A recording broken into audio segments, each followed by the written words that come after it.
Quartier du Queens, New York, 1987. Le jeune Curtis n'a alors que 12 ans lorsqu'il fait son entrée dans la petite salle de boxe de sa ville. Salle gérée par un boxeur local du nom de Allah Understanding, littéralement la compréhension divine.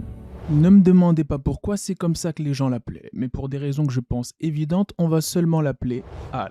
Al, venant de la cité voisine de Baisley, les fameux Project, à une époque où savoir se défendre avec ses poings était hautement respecté, a accueilli le jeune Curtis à bras ouverts. Dès les premiers entraînements, Curtis Jackson savait que le noblard était fait pour lui. Et un jour, il était posé à la salle tranquillement, quand un gars de la rue, un gars de la street si je puis dire, nommé Black Justice, de son vrai nom Colbert Johnson, fit son entrée dans la salle accompagné de sa bande. Surnommé Blackie, il était l'un des dealers les plus respectés de Baisley et occupait le poste de lieutenant dans le gang le plus craint de New York à l'époque, la Supreme Team, fondée par Kenneth McGriff. Alors oui, plus on va avancer dans l'histoire, plus vous allez retrouver des noms qui vous feront penser à un mauvais film d'ici. Mais croyez-moi, ça fait référence à des personnes qui étaient extrêmement dangereuses à l'époque. Mais cette dangereuse réputation, justement, n'a pas empêché le jeune Curtis Jackson de faire une action qui va changer le destin de sa salle de boxe à jamais. Bien entouré de ces gars qui restaient constamment aux côtés de Blackie pour assurer sa protection et dissuader quiconque d'une attaque à son encontre,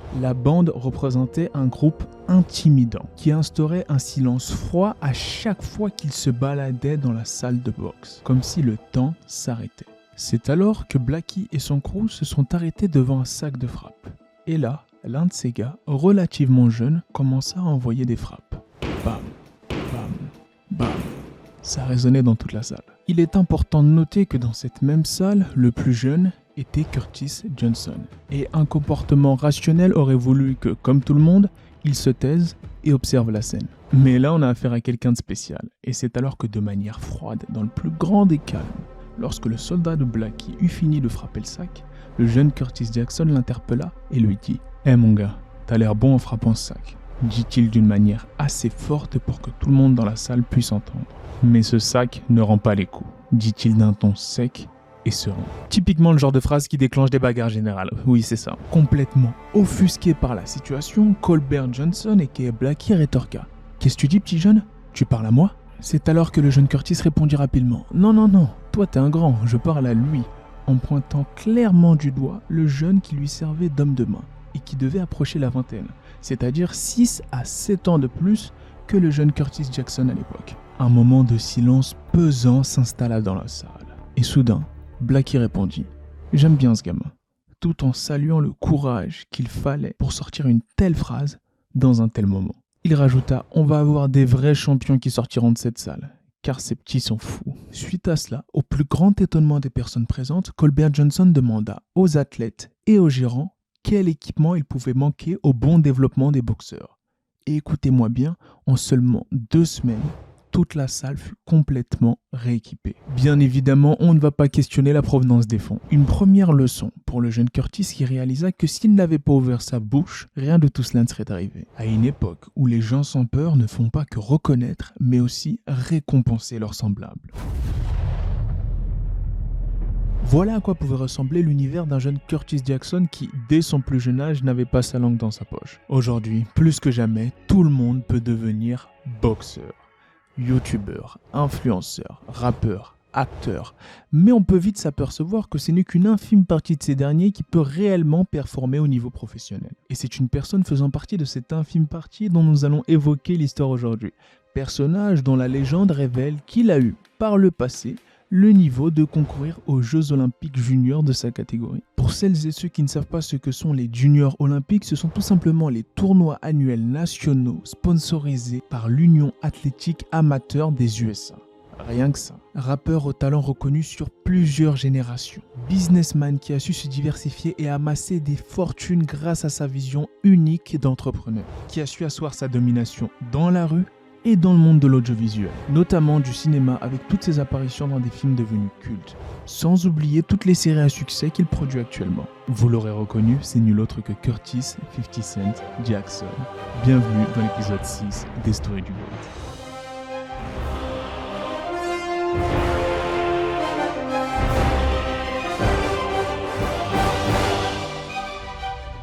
De son vrai nom Curtis James Jackson III, il est né dans le Queens à New York en 1975.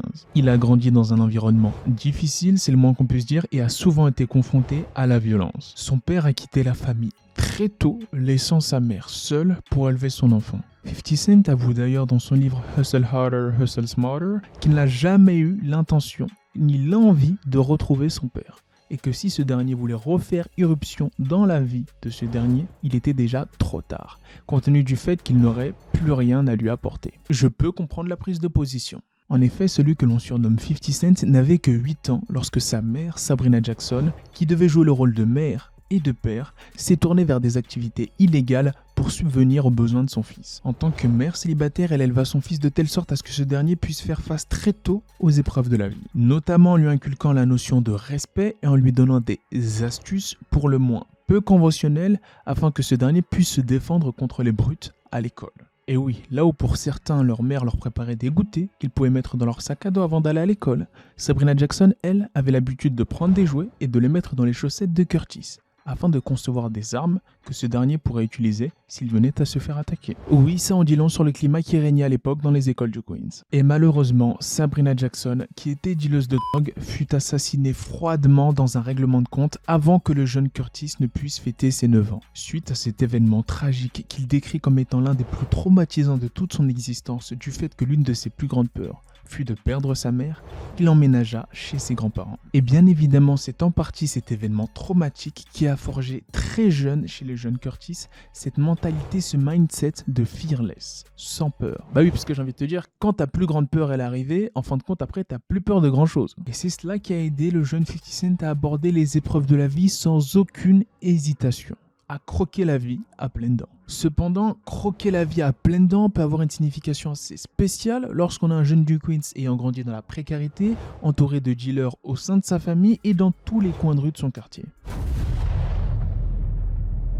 En effet, jusqu'à l'âge de 12 ans, sa grand-mère l'accompagnait tous les jours à l'école. Normal pour un jeune garçon de se faire accompagner à l'école par ses grands-parents, vous me direz. Mais aux États-Unis, où la majorité des ados ont voiture plus permis à l'âge de 16 ans, ça commençait à devenir la honte de se faire tenir la main de la sorte. Et petit à petit, Curtis commençait à devenir la risée de son école. Il a de fait réussi à convaincre sa grand-mère de le laisser aller à l'école tout seul. Et c'est là que les problèmes ont commencé. En effet, au fur et à mesure que le temps passait, il voyait de plus en plus de personnes, de garçons de son âge, se faire une fortune en se prêtant à une activité assez particulière, mais répandue aux États-Unis, la vente de drogue. Oui, c'est un monde parallèle. Nous, à 12-13 ans, on jouait aux cartes Pokémon.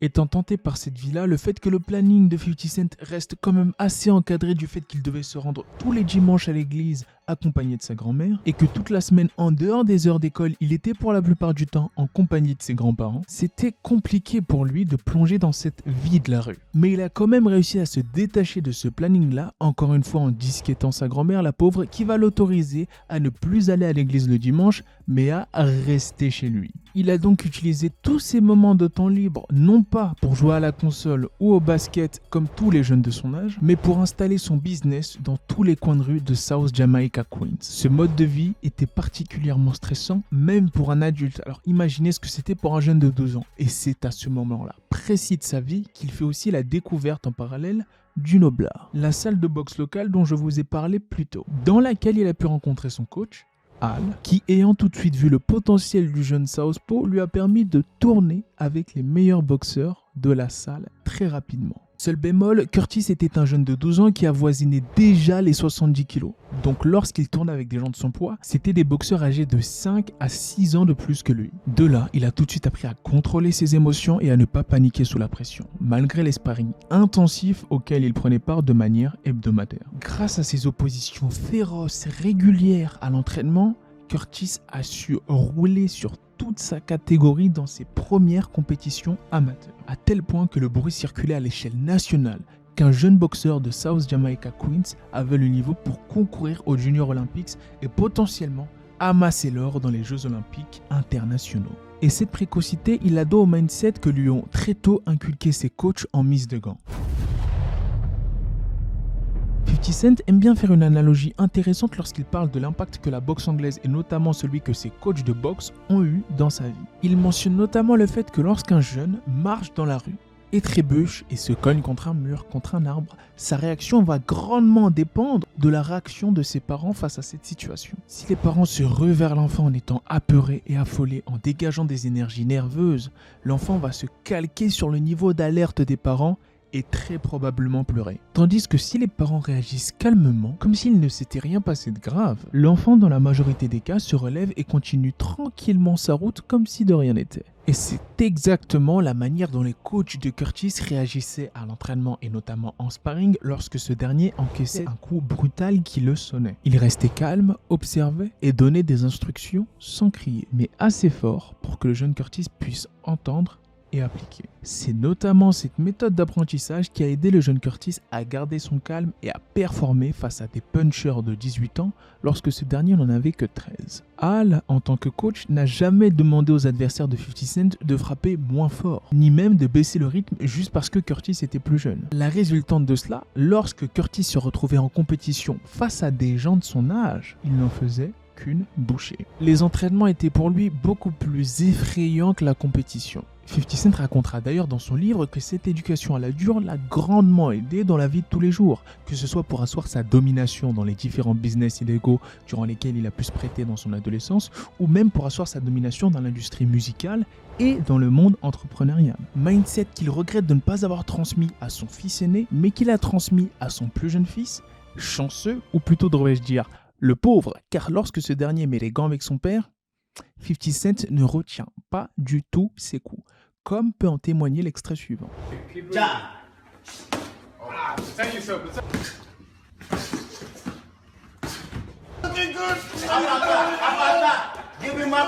Alors oui, l'éducation à la dure comme 50 Cent, c'est bien.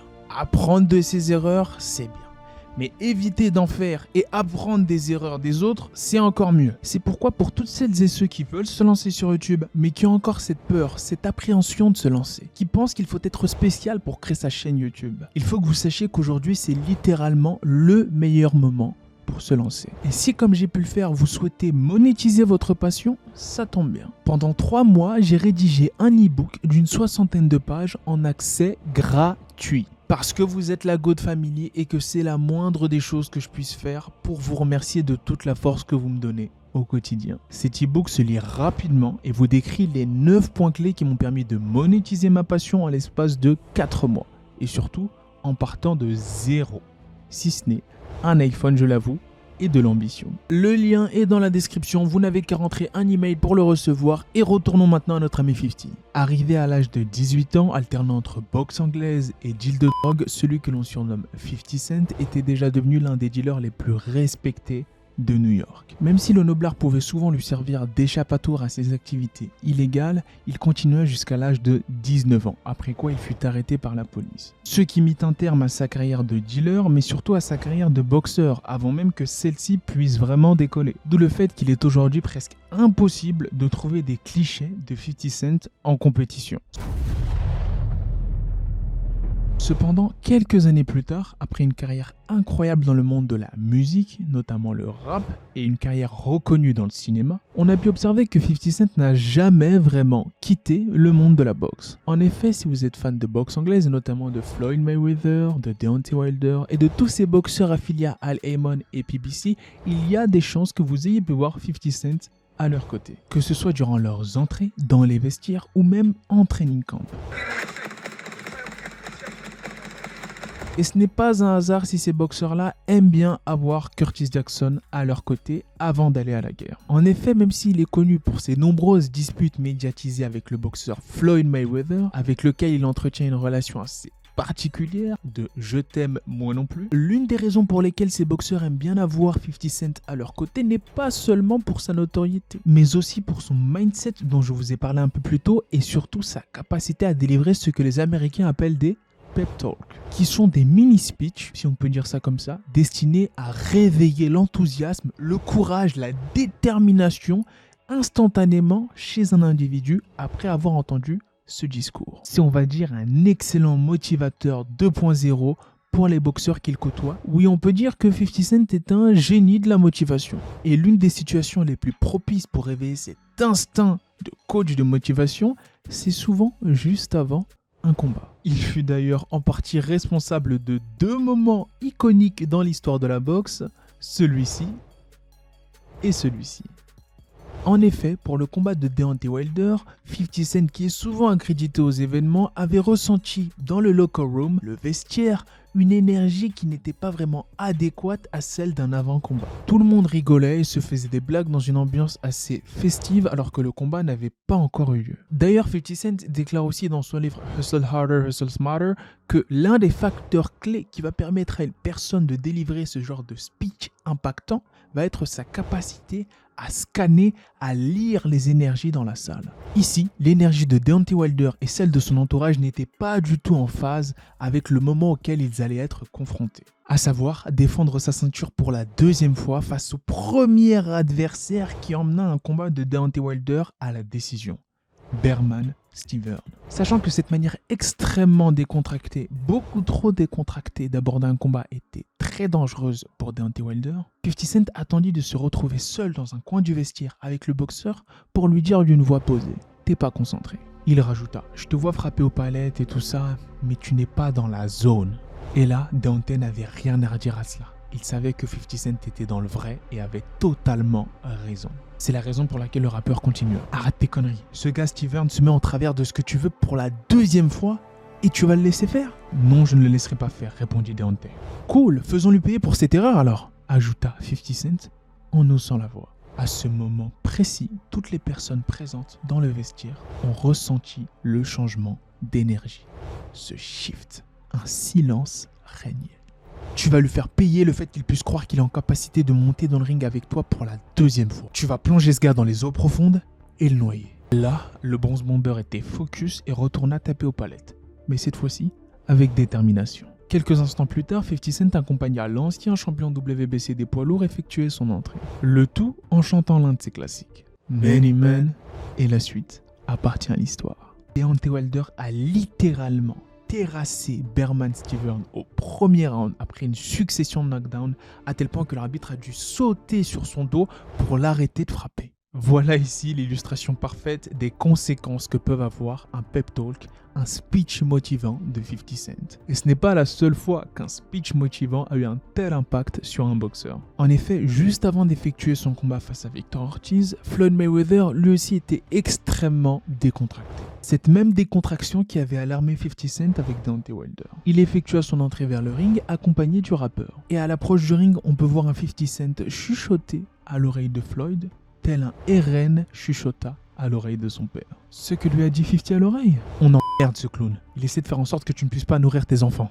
Qu'est-ce que t'as dit, frérot? Répondit Floyd. Cet enfoiré essaie d'arracher la nourriture de la bouche de tes enfants. Ne le laisse pas faire, ajouta froidement 50 Cent. La suite, encore une fois, on la connaît. Floyd Mayweather fut intraitable avec Ortiz, ce dernier qui, durant le 4e round, après des coups de tête à répétition, baissa sa garde pour faire une accolade à l'américain. Ayant vu qu'Ortiz avait les mains basses et que l'arbitre avait ordonné, fait le signe de reprendre le combat, il n'en fallut pas plus à Floyd Mayweather pour déclencher une combinaison qui mit complètement KO le challenger. Là encore, état d'esprit vicieux insufflé par les chuchotements bien sombres de 50 Cent.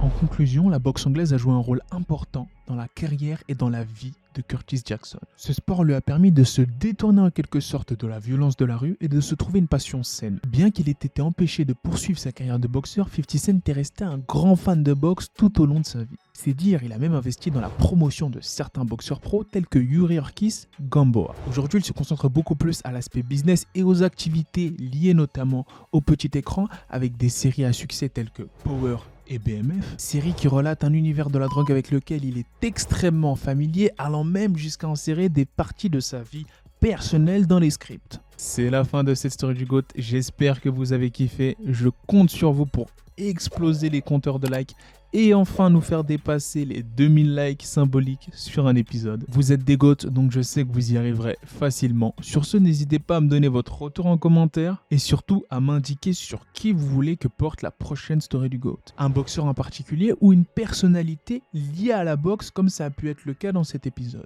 Bien évidemment, pour celles et ceux qui n'ont pas encore visionné, je vous invite à voir l'épisode 5 des stories du GOAT sur le monstre Arthur Beterbiev, à prendre votre popcorn, à vous poser tranquillement devant votre téléphone téléphone ou votre ordi et à cliquer sur play. Sur ce, portez-vous bien les goats et je vous dis peace. Way to go.